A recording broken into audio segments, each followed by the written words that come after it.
Hi, I'm Chris Martin, President and CEO of United Way of San Antonio and Bexar County. Solving our community's most critical issues is something that we are extremely passionate about and invested in. Over the past 6 months, we've brought together experts, community leaders to examine and identify the challenges people in our community face. We are using the latest data and examining emerging trends as we research the best possible strategies to create lasting impact. You're about to hear from some of the strongest voices in our city who will speak to the challenges that people deal with every day in San Antonio and Bexar County.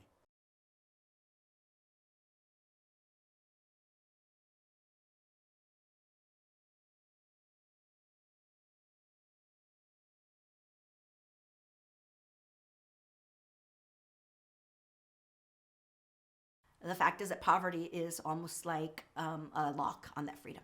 You don't get access to not just the education you need, but the basic fundamental things you need as a child. Inequity compounded upon itself to really further you away from educational and job opportunities over the years. People have to have skin in the game. They have to be vested in their own futures and their own outcomes, and not as traditionally someone telling other people what to do. It's really critical that we do what we can to help individuals to improve their job prospects, to connect them to job training supports, to connect them with financial counseling and other resources that can help them to get ahead financially. The financial stress not only affects mental health, it also can lead to fighting within the family and to family violence. I think that we really have to commit as a community to make sure that we are paying everyone, regardless of where they're employed, a living wage. Among the 25 most common occupations in San Antonio, only a third of those most common occupations offer a wage that is adequate to live on, that meets the living wage standard for a single person, and 92% of those positions does not meet the standard for individuals who have one or more children.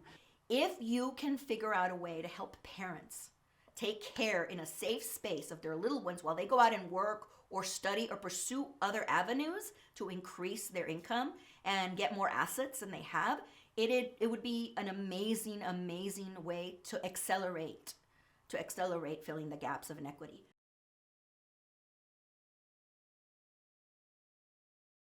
Women have and always have been seen as someone who deserves to be given power, given opportunity. Not that they inherently have them. And this is from the very beginning of the founding of this country. If Hispanics are the majority of the population in Texas, and in San Antonio specifically, and if 50% of the population is a Latina, that means that you're not basically putting into circulation at least 43 cents. Based on today's gender wage gap, a woman who works full-time loses nearly $400,000 over the course of a 40-year full-time career. So she has to work 2 jobs to make up for that $1.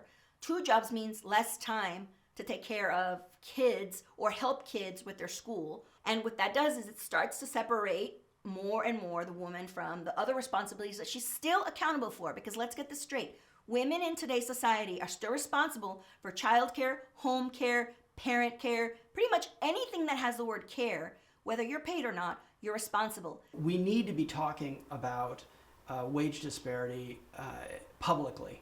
The other problem we have, unfortunately, is if we're wanting to attract high net worth young labor to San Antonio, if I was a Hispanic woman, why would I move here?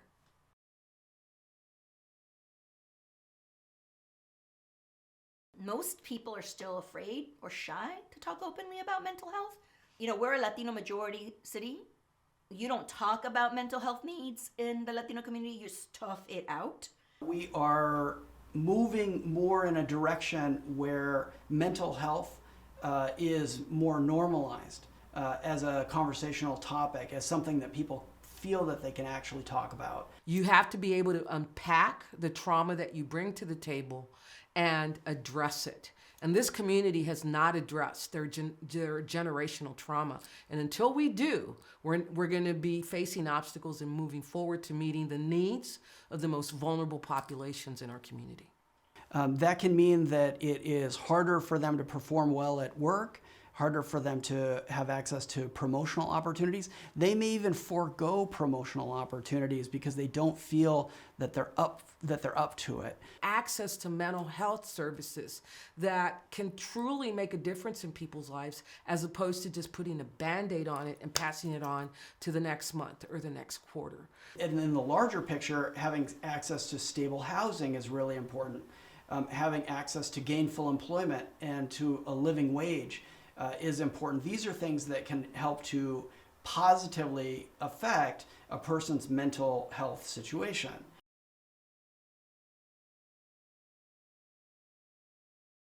Family violence is one of those fundamental things that can wreck an entire person for the rest of their lives.